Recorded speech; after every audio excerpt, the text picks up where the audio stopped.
RY industries వాళ్ళు కొత్తగా start చేసిన ఒక రిసార్ట్‌లో రంజిత్తు తన క్లాస్‌మేట్స్‌కి మొత్తం ఆ ఫీల్డ్‌లో ఉన్న వాళ్ళందరికీ, తనకు తెలిసినోళ్ళందరికీ పూల్ పార్టీ అరేంజ్ చేస్తాడు. సో, రంజిత్ తన ఫ్రెండ్స్‌ని, క్లాస్‌మేట్స్‌ని అందరిని ఇన్వైట్ చేయడంతో, అందులో వీళ్ళు ముగ్గురు కూడా ఉండడంతో ప్రెజెంట్ రిషి క్యాబిన్‌లో మను, సిద్ధు, రిషిలు డిస్కస్ చేసుకుంటూ ఉంటారు. "ఏంటి రిషి వస్తున్నావా మరి పార్టీకి?" అని సిద్ధు అడుగుతాడు. ఐ డోంట్ నో యార్. వెళ్ళకపోతే ఆ రంజిత్ గాడికి మాట్లాడుకోవడానికి నా టాపిక్ తప్ప ఇంకేముండదు. అదే వెళ్తే నాతో పాటు ఖచ్చితంగా వసుని కూడా తీసుకెళ్ళాలి. అది ఇంకో తలనొప్పి. హ్మ్. దాని గురించి ఆలోచించడం కూడా ఇష్టం లేదు. ఇప్పుడు ఏం చేయాలి అంటూ నిట్టూరుస్తాడు. నువ్వేం వర్రీ కాకు రిషి. నేను, ప్రేరణ, సిద్ధు కూడా ఉంటాం కదా! మేము వసుతోనే ఉంటాం. ఎవరు తన దగ్గరకు వచ్చి మాట్లాడనివ్వకుండా, తను ఎక్కువ మాట్లాడకుండా మేము చూసుకుంటాం అని మను అంటాడు. సర్లే చూద్దాం అని రిషి అంటాడు. ఈలోపు ఎక్స్క్యూజ్ మీ అంటూ రిషి క్యాబిన్ డోర్ ఓపెన్ చేస్తారు స్లైట్గా. ముగ్గురు సడన్గా డోర్ వైపు చూసేసరికి సాక్షి, సాక్షి నువ్విక్కడ అని రిషి క్వశ్చన్ మార్క్ ఫేస్ వేసుకుని అలాగే మాట్లాడతాడు కూర్చుని. ఇక్కడే డోర్ దగ్గరే నిలబెట్టి మాట్లాడేస్తారా సార్? కనీసం లోపలికి రమ్మని కూడా అనరా అని నవ్వుతుంది సాక్షి. నో సాక్షి లేదు, లోపలికి రా, యూర్ ఆల్వేస్ వెల్కమ్ అంటూ రిషి లేచి నిల్చుంటాడు సోఫాలోంచి. సో సాక్షి వచ్చి సిద్ధుకి, మనుకి హాయ్ చెప్పి తను కూడా అక్కడ కూర్చుంటుంది. సాక్షి వచ్చిన తర్వాత సిద్ధు, మనుల మొహాలు మాడిపోతాయి. తను రిషితోనే ఎక్కువ మాట్లాడుతూ ఉంటే వీళ్ళకి అర్థమైపోతుంది తను రిషితో ప్రైవేట్గా మాట్లాడాలి అనుకుంటుందని. ఇంకా వీళ్ళకి కూడా చిరాకు వచ్చి తనతో ఉండడం సైలెంట్గా బయటకు వచ్చేస్తారు. మీరు మాట్లాడుకుంటూ ఉండండి అని చెప్పి. ఏంటి రిషి మరి పార్టీకి వస్తున్నావా? లేదు సాక్షి, ఇంకా డిసైడ్ అవ్వలేదు. ఎందుకు? నా కోసం రావచ్చు కదా, నువ్వు అక్కడ ఉంటే ఎంత బాగుంటుంది చెప్పు, నిన్ను అక్కడ చూడాలనుకుంటున్నాను అంటూ రిషి ఫేస్ పట్టుకుని కొంచెం క్లోజ్గా మాట్లాడుతూ ఉంటుంది. ఎందుకు? నువ్వు ఆ రంజిత్తో ఫ్లర్ట్ చేస్తూ ఉండడం అది నేను చూడ్డానికా అంటూ కొంచెం లవర్ లాగా జలసీగా మాట్లాడినట్టు మాట్లాడతాడు. లేదు, తను నాకు ఏమీ కాదు అని చూపించడానికి. He's nothing to me, I only need you, only you Rishi అంటూ రిషి ఫేస్ పట్టుకుని ఫింగర్స్తో మృదువుగా ట్రేస్ చేస్తూ అలా రిషి కళ్ళలోకి చూస్తూ ఉంటుంది.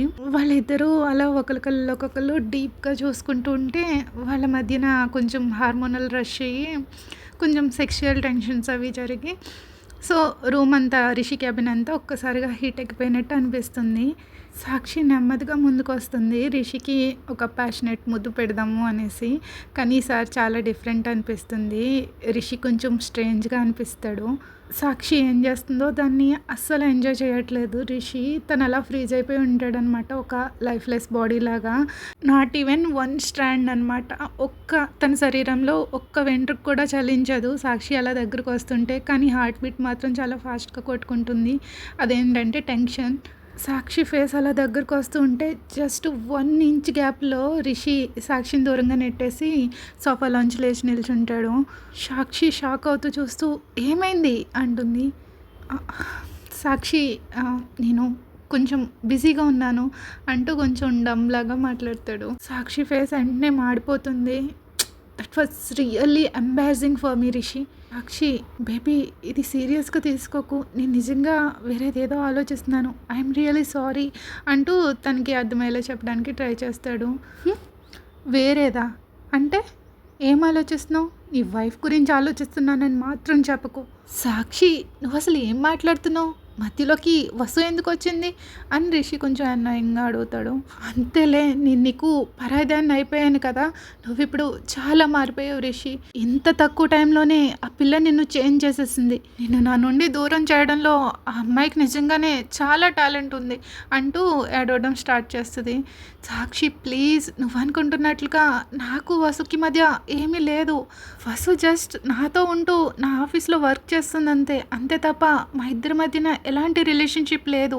నువ్వు మళ్ళీ మళ్ళీ అదే ఆలోచిస్తూ ఆ టాపిక్ మళ్ళీ తీసుకురాకు అని రిషి చెప్తాడు. తను లోపల చాలా కోపంగా ఉంటాడు, కానీ పైకి ఆ కోపాన్ని చూపించకుండా తన్ని కన్విన్స్ చేస్తున్నట్టు మాట్లాడతాడు.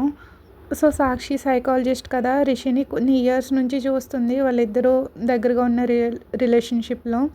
సో రిషికి ప్రజెంట్ వసు గురించి మాట్లాడడం కానీ వినడం కానీ ఇష్టం లేదని సాక్షికి అర్థమైపోతుంది.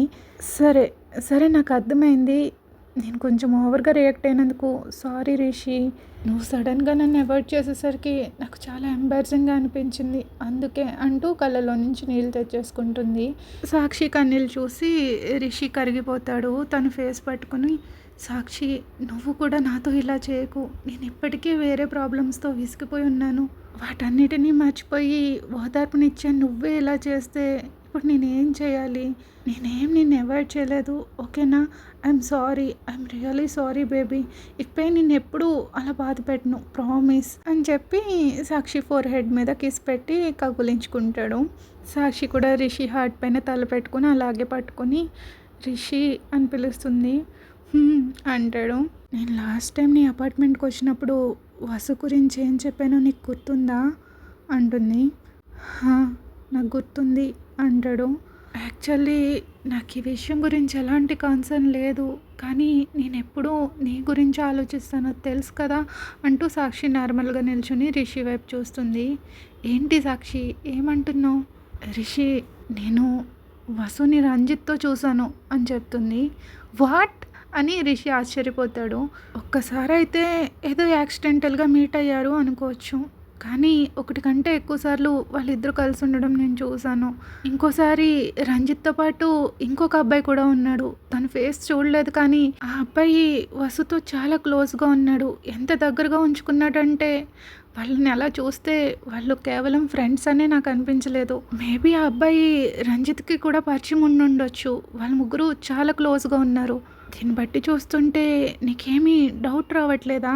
అని సాక్షి మ్యానిపులేట్ చేస్తూ మాట్లాడుతుంది. సాక్షి గురించి ఆల్రెడీ తెలుసు కదా! తను కోరుకున్నది జరగకపోతే దాన్ని వేరే విధంగా అయినా తను అనుకున్నది జరిగేలాగా చేస్తుంది. రిషిని ఎవరికైనా ఆపోజిట్‌గా ఎలా మ్యానిపులేట్ చేయాలో సాక్షికి బాగా తెలుసు. అందులోనూ ఒక అమ్మాయి గురించి ఆపోజిట్‌గా తనని మ్యానిపులేట్ చేయడం ఇదేం ఫస్ట్ టైం కాదు రిషిని రెచ్చగొట్టడం. సో, ఫైనల్‌గా రిషిని మ్యానిపులేట్ చేసి సక్సెస్ అవుతుంది. రిషి అయితే డీప్ బ్రీత్స్ తీసుకుంటూ పళ్ళు కొరుకుతూ చాలా సీరియస్‌గా చూస్తాడు పిటికలు బిగించి. రంజిత్‌తో పాటు ఉన్న ఇంకొకడెవడో వాడిని నువ్వు చూడలేదా? అని అడుగుతాడు సీరియస్‌గా. లేదు నేను చూడలేదు. కానీ వాళ్ళు చాలా క్లోజ్‌గా ఉన్నారు. ఎంత క్లోజ్‌గా ఉన్నారంటే ఇలా అంటూ రిషిని సైడ్ హగ్ చేసుకొని మొహం దగ్గర మొహం పెట్టి మాట్లాడుతూ ఉంటుంది. రిషి అప్పటికే ఫైర్ మీద ఉన్నాడు. అందులో మళ్ళీ ఇంకొంచెం పెట్రోల్ పోస్తది. రిషి నేను మళ్ళీ ఇలా అంటున్నానని నా గురించి తప్పుగా అనుకోకు. నేను నీ కోసమే చెప్తున్నాను. నువ్వు ఆ అమ్మాయితో చాలా జాగ్రత్తగా ఉండాలి. తనేదో పెద్దగా ప్లాన్ చేసింది అనిపిస్తుంది.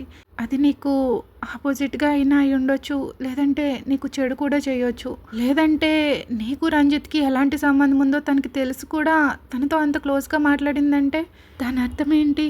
నువ్వు తన నుంచి దూరంగా ఉండాలి. నీకు దగ్గరగా ఉన్న వాళ్ళని కూడా తనతో దూరంగా ఉండమని చెప్పు. నువ్వు లైఫ్‌లో ఇక్కడి దాకా రావడానికి నువ్వెన్ని కలలు కన్నావో నాకు తెలుసు. నువ్వెన్ని ఒడిదుడుకులు అనుభవించావో నేను నీ వైపు దగ్గరుండి చూశాను. అందుకే నాకు నీ గురించి చాలా ఆందోళనగా ఉంది రిషి అంటూ చేతుల్ని నిమురుతూ కొంచెం కేరింగ్‌గా మాట్లాడుతున్నట్టు మాట్లాడుతుంది. ఆ తర్వాత సాక్షి వెళ్ళిపోయిన తర్వాత రిషి చాలా రెస్ట్‌లెస్‌గా చాలా డిస్టర్బ్డ్‌గా ఉంటాడు. తనంతటికి మెయిన్ రీజన్ వసు. ఆ రెండో వ్యక్తి ఎవరై ఉండొచ్చు? రంజిత్ ఆల్రెడీ ఆ వ్యక్తితో మాట్లాడుతున్నాడంటే వాళ్ళిద్దరూ ముందే ఒకరికొకరు తెలిసుండాలి. సాక్షి చెప్పినట్లుగా అన్ని డాట్స్ కలిపితే వసు, రంజిత్ ఇంకా ఆ తెలియని వ్యక్తి అందరూ కలిసి ఉన్నారు. మేబీ వాళ్ళు నన్ను నాశనం చేయడానికి ఏమైనా ప్లాన్ చేస్తున్నారా? నేనిప్పుడు ఎవరిని నమ్మాలి? అనుకుంటూ చిన్న చిన్న విషయాలకు కూడా రిషి ఎక్కువగా ఆలోచించేస్తూ ఉంటాడనమాట. ప్రతిదీ జరిగిందంతాని. సాక్షి సక్సెస్‌ఫుల్‌గా రిషిని మ్యానిపులేట్ చేసేసింది. సైకాలజిస్ట్ అనిపించుకుంది. రిషి ఆఫీస్ నుంచి తన అపార్ట్మెంట్‌కి వెళ్తూ కూడా దాని గురించే ఆలోచిస్తాడు. వసు ఎవరితో మాట్లాడుంటుంది? ఆ వ్యక్తి ఎవరు? అసలు నిజంగా వసు తన దగ్గరికి ఎందుకు వచ్చింది? తన నుంచి ఏం కావాలనుకుంటుంది? ఇవే ఆలోచిస్తూ ఉంటాడు. రిషి తన అపార్ట్మెంట్‌కి వెళ్ళేసరికి వసు ఎక్కడ కనిపించదు.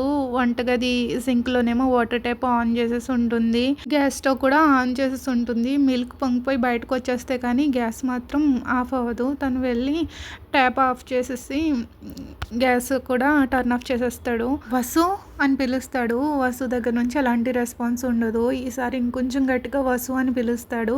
అప్పుడే తను బాల్కనీలో ఉండడం అబ్జర్వ్ చేస్తాడు. వాట్ ద హెల్ అంటూ సీరియస్గా వసు వైపు నడుచుకుంటూ వెళ్ళి, నీకేమన్నా చెవుడా?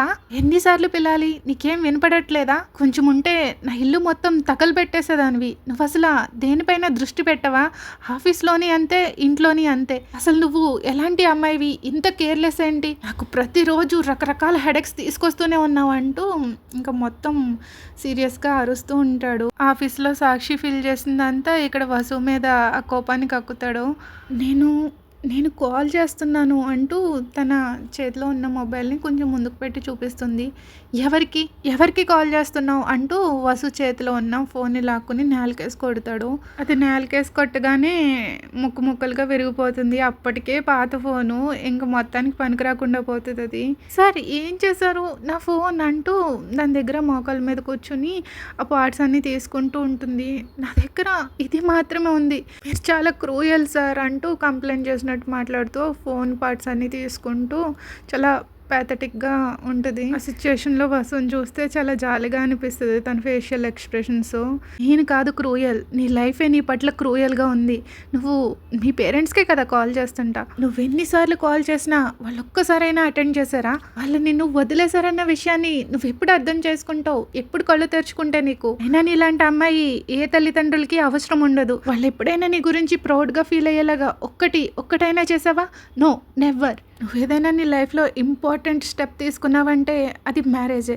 కానీ అది కూడా వాళ్ళకి సిగ్గుచేటు. అలాంటప్పుడు నీలాంటి దాన్ని వాళ్ళు మళ్ళీ కూతురుగా కావాలని ఎందుకు అనుకుంటారు అని ఒక్క క్షణం ఆగి డీప్ బ్రీత్స్ తీసుకుని, నీ పర్సనల్ లైఫ్ కంటే నీకు నీ జాబే ఇంపార్టెంట్. నీకు నా కంపెనీలో జాబ్ మాత్రమే ఇంపార్టెంట్. ఆ జాబ్ కోసం నువ్వు నీ పేరెంట్స్కి నీపై ఉన్న ప్రేమని నమ్మకాన్ని మొత్తం నాశనం చేసుకున్నావు. నువ్వు నిజంగా వాళ్ళు నీ కోసం గర్వపడేలా సంతోషంగా ఉంచాలని కానీ నువ్వు కోరుకుంటే నువ్వు ఎప్పటికీ ఇలాంటి నీచమని పని చేయవు. ఇలాంటి అడ్డమైన పనులు చేయకుండా నీ కాళ్ళ మీద నువ్వు నీ స్థానాన్ని సంపాదించుకోవాలి అంటూ రంజిత్కి వసుకి మధ్యలో ఉన్న సీక్రెట్స్ గురించి ఇండైరెక్ట్గా మాట్లాడుతున్నాడు. రిషి ఇంకా ఫిక్స్ అయిపోతాడు. వసు తన జాబ్ పోకుండా తన కంపెనీలో ఉండడం కోసం, తన జాబ్ కోసం రిషినే పెళ్లి చేసుకుంది. సో రంజిత్ ఎలాగా రిషిని నాశనం చేయాలనుకుంటున్నాడని ప్లాన్ చేశాడని తెలుసు. సో దానికోసం వాళ్ళిద్దరూ కలిసి ఇలాగా చేస్తున్నారని అనుకుంటాడు. అలా తన కోపాన్ని నిరాశని మొత్తం వసు ముందు బయటపెట్టి అని సర్కాస్టిక్గా నవ్వేసి తన రూమ్లోకి వెళ్ళిపోతాడు. వసుకు అస్సలు ఏం అర్థం కాదు. తర్వాత తను పగిలిపోయిన ఫోన్ వైపు చూసుకుంటుంది. తన కళ్ళల్లో నుంచి నెమ్మదిగా కన్నీళ్ళు కారుకుంటూ వచ్చేస్తాయి. ఆ పార్ట్స్ అన్ని తీసుకుని నెమ్మదిగా లేచి కిచెన్లోకి వెళ్తుంది. తన కోసం ఫుడ్ రెడీ చేసి డైనింగ్ టేబుల్ దగ్గర రెడీగా పెడుతుంది. రిషి రూమ్ దగ్గరికి వెళ్ళి డోర్ నాక్ చేసి సార్ డిన్నర్ రెడీ అని చెప్తుంది. రిషి తన రూమ్లో బెడ్ పైన కూర్చుని వసు పైన అలా అరవడం గురించి ఆలోచిస్తూ ఉంటాడు. తనని అంతలా తిట్టి తన కోపం అంతా వసు మీద అంతలా చూపించినా కూడా వసు తిరిగి ఒక్క మాట కూడా అనలేదు రిషిని. సో దాని గురించి ఆలోచిస్తూ ఫోర్ హెడ్ని ఫింగర్స్తో రబ్ చేసుకుని నెమ్మదిగా లేచి రూమ్లోంచి బయటకు వచ్చి డైనింగ్ టేబుల్ దగ్గర కూర్చుంటాడు. టేబుల్ పైన అన్నీ నీట్గా అరేంజ్ చేసి ఉంటుంది. వాటన్నింటినీ చూస్తాడు. రిషికి వసు భోజనం చేయలేదని అర్థమవుతుంది. భోజనం చేయకుండా పడుకోవడానికి వెళ్ళిపోయిందా అనుకుని వసు అని పిలువుదామని లేచి నిలబడతాడు. కానీ వెంటనే కూర్చుని నేనెందుకు పిల్లాలి, ఆకలిగా ఉంటే తనే వచ్చి తింటుంది అని తనలో తానే కొనుక్కుంటూ తన ప్లేట్ తీసుకుని తనకి తానే సర్వ్ చేసుకుంటాడు. వసు ఏమో రూమ్లో కూర్చుని ఆ పగిలిపోయిన ఫోన్ అంతా ఒకదానికొకటి కనెక్ట్ చేసుకుంటూ దాన్ని రిపేర్ చేయడానికి ట్రై చేస్తూ ఉంటుంది. ప్లీజ్ దేవుడా ప్లీజ్ ఇది బాగైపోవాలి, నా ఫోన్ ఆన్ అయ్యేలా చూడు దేవుడా అంటూ స్విచ్ ఆన్ చేస్తుంది అనమాట. కొన్ని పీసెస్ పక్కన చిన్న ముక్కలు పోతాయి, అయినా సరే పట్టించుకోదు. అవి వదిలేసి మెయిన్ పార్ట్స్ అన్నీ కనెక్ట్ చేసేసరికి ఫోన్ ఆన్ చేయగానే స్విచ్ ఆన్ అవుతుంది. థ్యాంక్ గాడ్, థ్యాంక్స్ దేవుడా, లైట్గా స్క్రీన్ మాత్రమే పోయింది అనుకుని హ్యాపీగా ఫీల్ అయ్యి బెడ్ పైన జంప్ చేసి పడుకుంటుంది. That's it for today friends. ఈ ఎపిసోడ్ నచ్చితే లైక్ చేయడం మర్చిపోకండి. Thank you for listening. Please like, share, subscribe. Bye bye.